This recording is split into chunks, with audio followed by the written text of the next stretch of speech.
অন্তর চূর্ণ বিচূর্ণ হয়ে যাওয়া তো খারাপ কিছু নয়, আঘাত সে তো ক্ষণিকেরই। মানুষ যে অন্তরকে চূর্ণ বিচূর্ণ করে দেয়, আল্লাহ সে অন্তরকে তার ভালোবাসায় সারিয়ে তোলেন, আর এমনভাবে সারিয়ে তুলবেন যেন সে হৃদয়ে কখনো কোনো আঘাতই আসেনি। আল্লাহর ভালোবাসা পাওয়ার জন্য অন্তরটা শত কোটিবার চূর্ণ বিচূর্ণ হয়ে যাক না, কী বা যায় আসে তাতে। আল্লাহ আমার জন্য যথেষ্ট এবং তিনি উত্তম সাহায্যকারী। হে আল্লাহ, ভীষণভাবে এলোমেলো আর জীবনের গতি হারিয়ে ফেলা এক নাবিক আমি। কেউ দেখেনি বুকের দহন, ফুঁসে ওঠা যন্ত্রণা, ঠোঁটে হাসি নেই কতকাল, দেখেনি আধারে রাতের শেষ ভাগে গোপনে জলফোঁটা গড়িয়ে পড়েছে চোখের। কেউ না দেখলেও আপনি তো দেখেন ইয়া রব। আপনি তো সেসব বান্দার কথা খুব শোনেন, যাদের কথা শোনার জন্য আপনি ছাড়া কেউ নেই।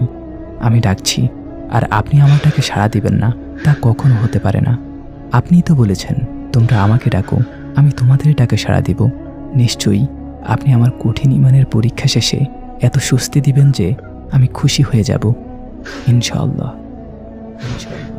मोहब्बत में कभी ऐसा जमाना भी गुजरता है, जुबां खामोश रहती है मगर दिल रोता रहता है। अगर चेहरा है तक़वा में हज़ार